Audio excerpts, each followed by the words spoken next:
Some people are even have even adapted to the toxicity such that they're toxic themselves, you know. So when you get into a healthy relationship, you're now the toxic one. But you don't even realize because you think that's normal when it's not.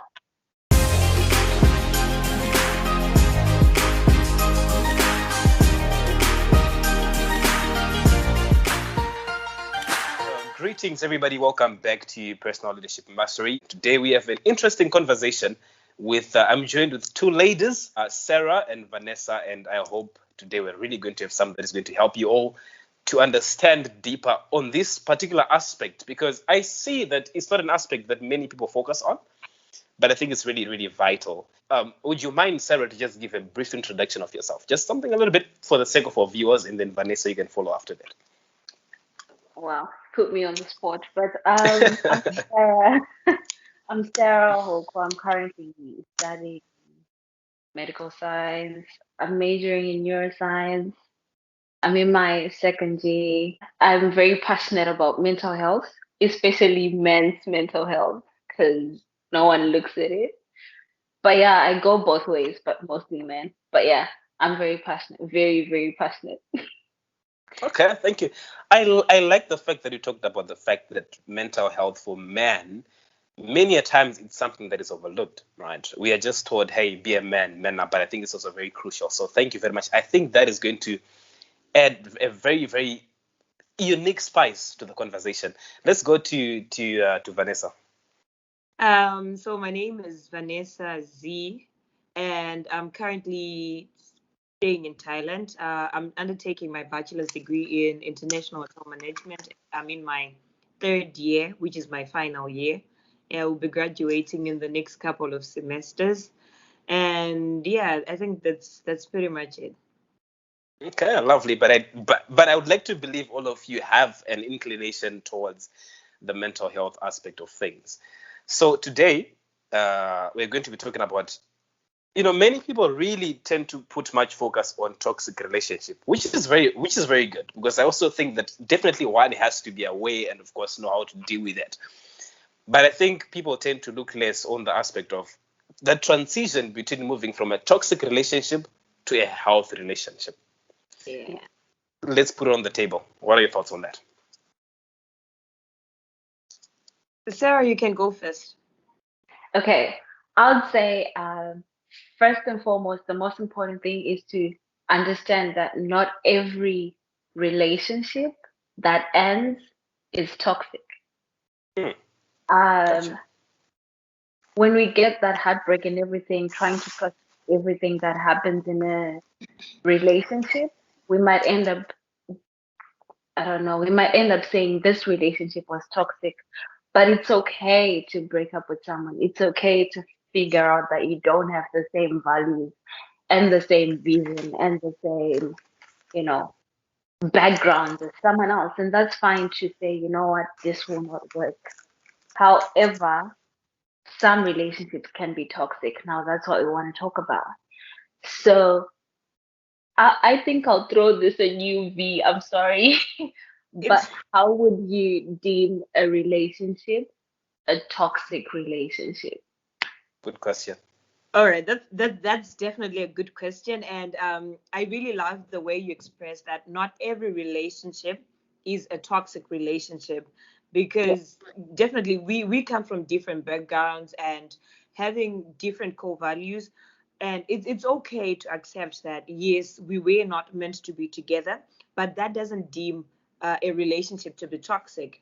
So going to your question that you asked, what is a toxic relationship? I think a toxic relationship can be defined differently, ranging from the emotions that you feel when you're in that particular relationship. Are they good or they are bad emotions? And when you're feeling those emotions, are you in an environment where you feel safe to fully express yourself? Once you get into an environment where you cannot be expressive of how you really feel, I think that can be deemed as a toxic relationship, because you don't want to be stuck in a situation where you know this thing hurts you, but then you cannot express it to your partner. You understand? Okay, Just a quick one, before you go any further. Okay, is on this aspect of expressing feelings and how you're feeling. Can you imagine you say that just because you fail to express yourself in a relationship means that it's toxic? Because sometimes it could be maybe based on the individual that they just don't really know how to express or to bring their emotions across. What do you think about that? No, it's not about entirely saying you have failed to express your emotions, right? Okay. But then let's say you're having an anxiety attack, for Okay. example. Many people suffer from anxiety attacks. Are you Mm. able to be in a safe space where you calm yourself down, where you calm your anxiety, or you are in a space where the anxiety is just going to like erupt and keep going, where you end up not being able to control your anxiety? Gotcha. That's something that you need to take note of, because once you start developing, because obviously when you're in a relationship there are things that you take from that certain individual, like there are certain things that you master from that certain individual, and once you start mastering certain coping mechanisms, which which are not really coping mechanisms, then you need to start asking yourself questions, because you're going to start building walls around yourself. You're going to not be able to like fully be yourself. You're going to close yourself up in a shell, because you are in a relationship that's not allowing you to fully grow and fully experience who you are as a person. And often that leads to resentment, and once there's resentment in a relationship, that's going to be a toxic relationship. Mm. Gotcha. And how would you define it, Sarah? Okay, I absolutely agree with Vanessa because there's also this aspect of how human beings relate to something depending on how it made them feel. Um, like with certain words that maybe our parents say to us, we might not remember what they told us, but we remember how it made us feel, how the Mm. words made us feel. So that's the same thing with the relationship. I feel like if these feelings and emotions that are tied to this relationship are the opposite of positive, then there's some element of some stuff right there. There's a bit of toxicity, but also we've always defined relationships to be toxic according to the other person, but we never really introspect. Yeah, Now, that's something I've come with, a very unpopular opinion. We can be toxic as well. that's A true. relationship can be toxic because of me, the one saying, oh, this was a toxic relationship. I could be the reason why that relationship was toxic. I'll Oh. give, for example, my fellow women. I'm sorry. I love you, all women. I'm all about women empowerment, but I'm sorry Oh, on this one. It's about to We go are down. all the wrong. he's about to go down. We have a certain level of manipulation. Okay. Like, for example, if we are okay with calling out our man, like, oh, babe, you did this to me. I didn't like it. You're always spending time with your boys. I hate it. You're always on your PS. I hate it. You're not giving me attention. Can you stop that, right? Flip the coin. If a man dares say to a woman, oh, I think you really need to stop this gossip with your best friend. Hey, like, Yeah, it's a matter of, oh, but I always allow you to spend time with your boys. Have I ever said anything? Wow. That in itself is toxicity because it's more of a one-sided relationship where one has to listen to you, but you don't want to listen back. And my fellow women do not listen at all, but they want to be listened to. Hmm. I'll I go to love. the issue of love languages. Mhm. Um, mostly women are the one who are receiving gifts. I'm not saying all the time, but I say it mostly. Or women are the one who are being given all these poems or whatever, depending on your love language. But do we as women take time to really look into what these men want, what their love languages are, or we think they're just a wall of stone that does not feel anything? They do have feelings too. Sometimes they do just want you to go and jump off them on them and give them a cuddle. But I feel like with my gender, people don't really care. Like, all they want is to be treated right, to be given the right gift, to be loved correctly. But are we willing to do that back? I don't think so. Are we willing to sit down and listen to what our partners are going through? Willing to sit down and listen to what our partners are feeling, as in the sense of men? I don't think so. From my analogy as a woman, listening to other women speak, I've not seen that aspect of, oh, I sat down and listened to him and he said he was feeling this way. He was, and that makes a relationship toxic because, your partner will end up suffering from things like depression, anxiety, panic attacks. If Valentine's is coming, they always have a panic attack. Have you ever wondered why? Because my woman will be peaky. She'll be like, Chidori for me. Me, what do you take me for? Stuff like that. So yeah, we can also be toxic as partners as much as we want to term a relationship toxic. Yeah, Which that's very true. Sorry, and it's just to cut you short. To add on to what you were saying, definitely for a relationship to be toxic, it takes two people to tango. Once you identify that the relationship is toxic, stop blaming it on your partner only, because you as well, you're contributing to the toxicity in the relationship. Since it takes two to tango, what are you doing to prevent the toxicity from growing and expanding in the relationship, other than just blaming it on your partner? Because we're all toxic in one way or the other. So it's our duty, as when you're in a relationship and you really say you are in a partnership, it's your duty to see, okay, my relationship is now going toxic. What are you doing about it? Not mm, just to put the shift and blame it on, oh no, my partner is toxic, my partner is not doing this, my partner is not doing that. But what are you doing as a partner as well? which I think is very important, because I think people tend to ignore that fact that sometimes, depending with who is receiving the toxicity, sometimes other people tend to be enablers in a way, in the sense that they allow that to happen and they entertain that to happen. Of course, sometimes you Mhm. cannot change somebody's behavior, but you determine how long you're going to tolerate that, right? Okay. Sometimes if you feel like it's something that is not really working for you, it's okay to move out, right? Given that you've tried, you've done all that you can to make sure that you try to create that environment that is conducive for both of you.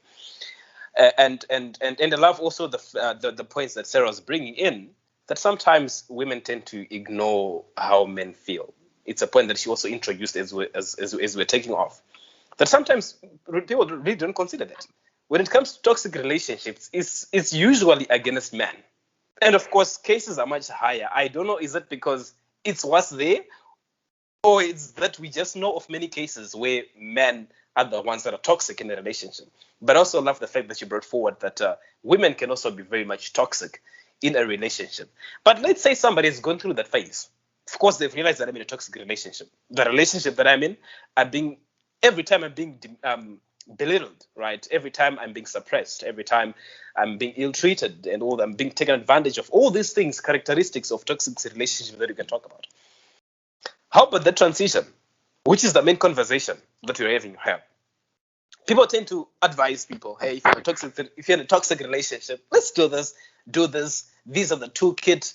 Use this if you really want to get over it and all that stuff. But nobody talks about the transition that is between moving from a toxic relationship, especially if you have been in the toxic relationship for years or for Hmm. quite some time, Yeah. and you've adapted to the coping mechanisms, and it's now part of you, right? You've adapted to being in that environment, and now you are moving on to somebody who is not as toxic, somebody who's got pure, genuine intentions. Let's talk about that. Okay. Uh, whew, let me put it.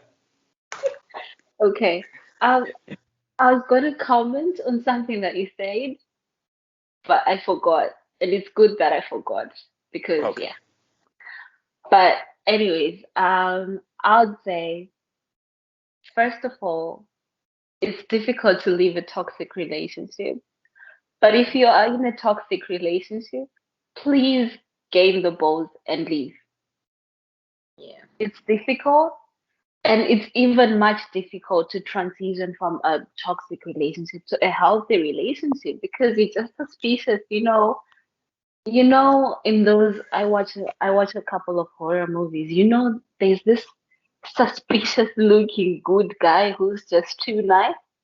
And Exactly. usually they're the murderer, and you're like, there's something off about this person. So I feel like when you're moving from a toxic relationship where this person did not listen to you, this person didn't care about how you felt, how you felt, this person did not care about maybe your boundaries, your values as a human being, your principles as a human being. Um, I won't even go to genders because again, I will lean towards men because that's what I'm interested in. So I won't go to genders. I'll just generalize.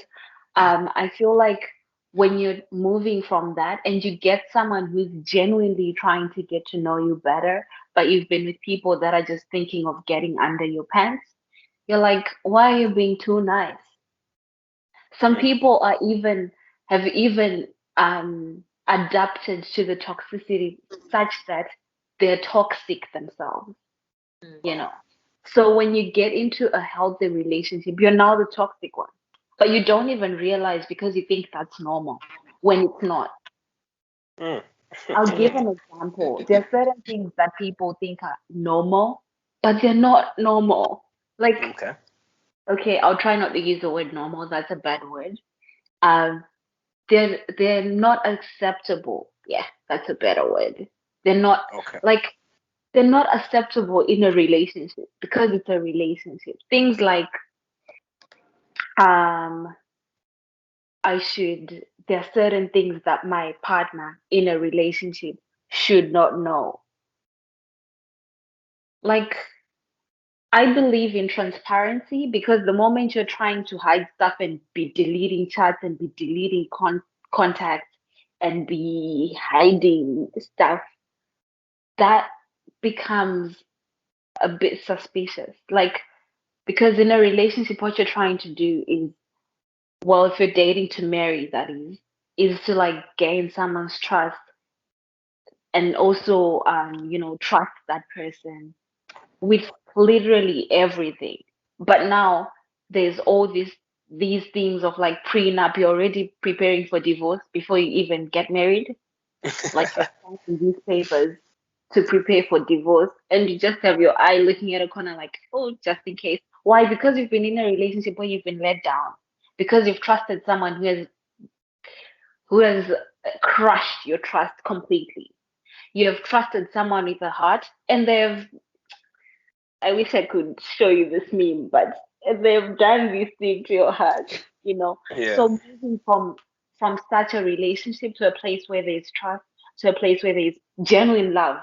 Things like just loving someone. Do you know there are people that are in relationships where they don't even love the person? Yeah, Yeah. that's Many times that's the case. Because they're like, oh, but he treats me right, guys. No, you don't love him. You're the one who's toxic in this case. Because you've been like, oh, it's okay to be in a relationship with someone you don't love. No, it's not okay. Mm, Oh, love guys will not hold a relationship. Yes, it will. Because I'm a Christian. The Bible clearly says love conquers all, yeah. right? God is not termed love for no reason. God is called love because he conquers all. And the love that we're meant to have is that love of God. But when you get that love of God, it seems too good to be true. Some people will even call you a simp. Some people will even, I won't keep going because I'm about to get it. I understand. Let's pass it on to Vanessa. Let's hear what you have to say about the transition. you know what? Transitioning from a toxic relationship, which you have been in for years, it's whew, it's it's a very hard thing to do because you might meet a genuine lady or a genuine guy who's actually willing to be there for you, who's not as toxic as the other person was. Then you question every little bit of thing that they do, even if it's being done intentionally. Even if you say, okay, fine, I've forgotten that person who's hurt me and who's done things for me, because even if you have healed, there are just certain things, certain mannerisms, and certain coping mechanisms that you would have built within yourself because you deem them to be very normal in a relationship. I could give, for instance, when it comes to communication, maybe from the previous relationship that you were in, you're not used to communicating. Then you find a person who's actually willing to listen, who's actually willing to give you the time to be fully expressive about yourself. But then you just don't see it as necessary to communicate how you feel, because you are used to being in such an environment. You've been exposed to such an environment. If anyone is in a toxic relationship, leave that relationship. It is not going to change. But what you're actually doing to yourself is you're actually killing yourself more. And when like when you have a band-aid on, right? You like those little hairs that are like attached to the band-aid, you want to like remove it slowly, slowly, slowly. But then if you rip it off at once, then you only feel the pain at once. That's the same with toxic relationships. If you rip the pain, you will feel it. Definitely you'll feel the pain, but just rip the band-aid off and you'll be fine. Heal, and you'll find a genuine person, because the transition in itself, it takes a lot of patience with yourself, and the person that you are with has to be patient as well, because it's not a one-day job for you to say, okay, fine, I've let go of all the things that I've used to guide myself. Because when you're in the toxic relationship, you're trying to guide yourself the best way you can. And it's not a one-day job to say, okay, you wake up the next morning and like, oh yeah, I'm over the coping mechanisms that I was using. It's not a it's not a one-day job. You need to be patient with yourself when you are transitioning from these things, and do not self-sabotage yourself just because this person is genuine. You're not used to having a genuine person who's caring, who's loving, and all these things. Do not self-sabotage because you're in this process of trying to transition. Yes, you're going to question things, which is very normal. You're going to question their intentions because you've been hurt, you've had your trust broken. But do not self-sabotage a good thing on the way because you have these insecurities. I would urge a person who's in that transition, do some self-introspection, acknowledge where you went wrong in that relationship, because obviously it's a two-man's job. Acknowledge your weaknesses, acknowledges where you went wrong in that toxic relationship.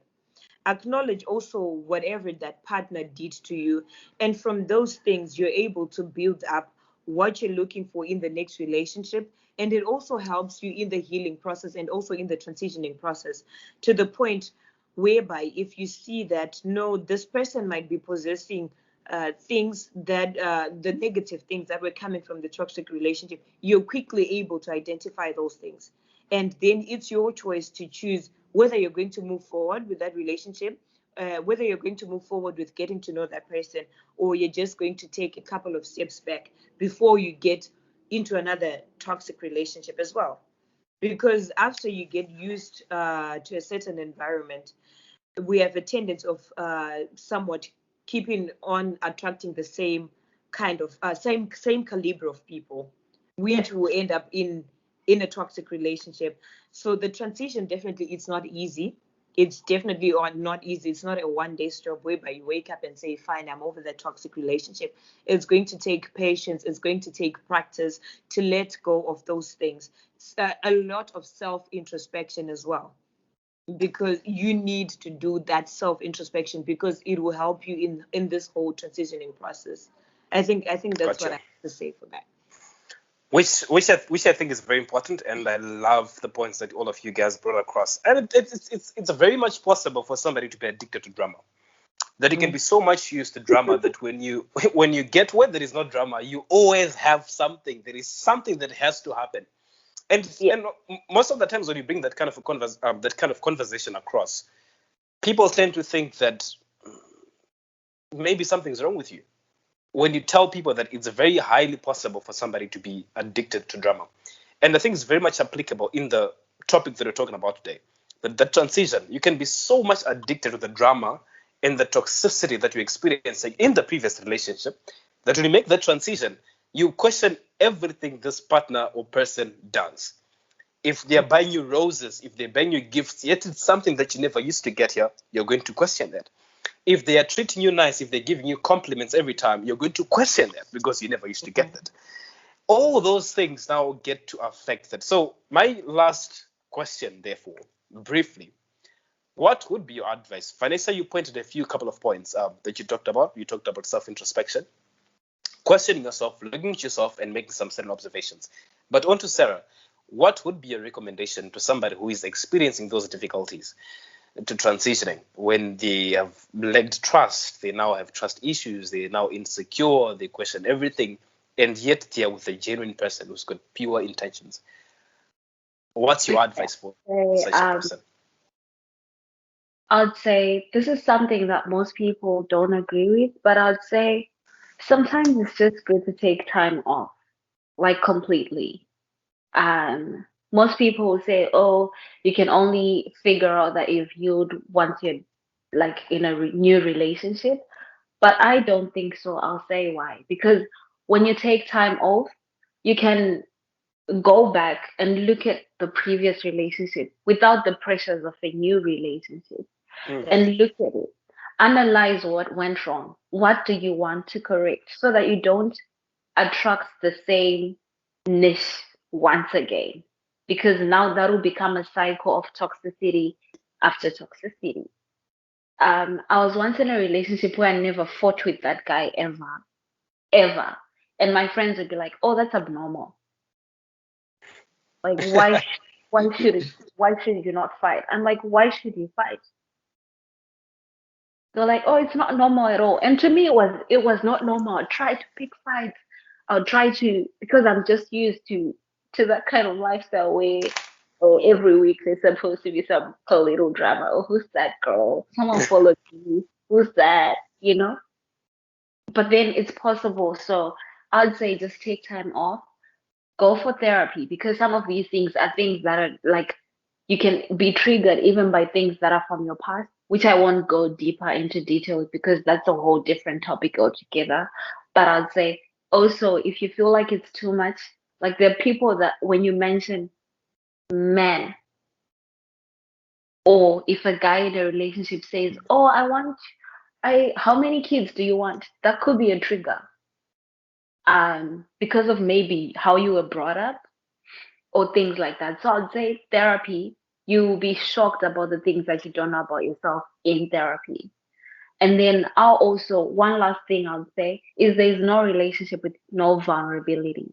If you want to have a relationship with someone, you need to be vulnerable. And most people don't want to be vulnerable. So that's why we end up hurting each other because one is too much in and one is too much out and there's no balance. But if imagine a relationship where both of you are all in, but then that only stays in our imagination because we're not willing to. After a toxic relationship, we're not willing to go on and try out this new person because we're always thinking, oh, but boy X did the same thing when he was asking me out, and then he changed in the relationship. But I'll also say the last thing for sure. So sometimes people change in relationships because of the way we are behaving. Mm. So we have to go back as well and introspect ourselves. Isn't it because of the way I was behaving that this guy just stopped sending flowers, or that this guy just stopped sending me cute little messages, or that this guy just stopped putting in effort? Because I Yeah. haven't been. Sometimes the thing that a boy wants is for you to say thank you. The thing that a girl wants is for you to say thank you, babe. But we cannot even do that. We just complain. And then now moving from such an environment to an environment where you can freely say thank you or where you can freely be told thank you, it's a bit difficult, but it's doable. It's not an easy process, but it's doable. And not only for the people that have been in toxic relationships, even for people that are dating people that have been in toxic relationships, just be patient with them. It's a matter of time. Understand them, get where they're coming from, and try to like to take things slow if you're patient enough, because they definitely need someone who's patient and understands. Read books. There are a lot of books about these things. Yeah, I'll leave the rest to Vanessa. I just want to point on a couple of points that you mentioned, especially of fighting. It seems like people have now normalized fights in relationships to say that if a relationship is no fights, it's not genuine. Every relationship has to have fights and drama. It's not always the case. And I also love the fact that you say your behavior can change how your partner acts, right? This is very important, especially on this aspect. Many people want a transparent relationship. They want honesty in a relationship. But when their partner is honest with them and says the truth, they don't like it. If you say I want a transparent relationship, I want an honest relationship, and then your partner tells you the truth, how you react to the truth that he tells you will determine how he's going to behave in regards to telling you the truth. Most of the times, if you react badly, he's going to avoid telling you the truth because he knows that it's going to trigger the other side.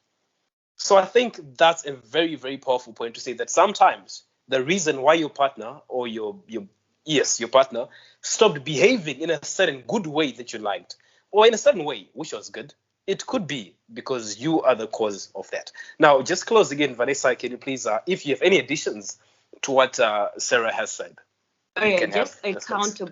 just a counterpoint to what Sarah was saying. It's just not about behavior, like your behavior changing, but then people are constantly evolving when we're in relationships, and Definitely. people are constantly changing in relationships as well. So sometimes maybe the person you got into a relationship with at first is no longer the person that I am now, because people are constantly transitioning. So you have to understand as well, like where your partner is standing in terms of whatever the change is, whether in behavior, in character, or whatever morals, I don't know, whatever the changes is. As a partner, you have to understand as well why your partner has changed and transitioned to become this different version of themselves. Because sometimes you might be able to quick to judge, to say, oh yeah, because this person has changed the way they were doing things, but then they're doing it for their growth and the betterment of the relationship. But then if you don't understand it as well, you might deem it as toxic. Yeah. Good point. Good All point. right. Do you have a So just comment? to wrap it up, I think I don't have much to say, but definitely moving out of a toxic relationship into a healthy relationship, it's something that is not far-fetched or something that we can keep in our imagination. It's something that you can definitely do, and it's good to have a person who's genuine and who actually loves you for you, and all that good stuff. Like, don't be afraid to take that leap. I like what Sarah said, take some time off. You definitely need that time off. Don't be in a situation, oh yeah, today you left this relationship, tomorrow you're already in a relationship. It can be 2 months that you need to take some time off. It can be 3 months, but take some time off to regather and recollect yourself as an individual. Awesome. And for people who are Christians, I would encourage you to pray. It's not everybody who wants to pray for their partner, but for me, I think it's definitely an important thing. After taking some time off, after doing that self introspection, pray to get a partner who is healthy. Pray for that healthy relationship that you desire. I think that is what I can say to wrap it up. Yeah. All right. I think this brings us to the end. Thank you very much, ladies. We really hope to have you next time. I think you guys have brought very powerful points.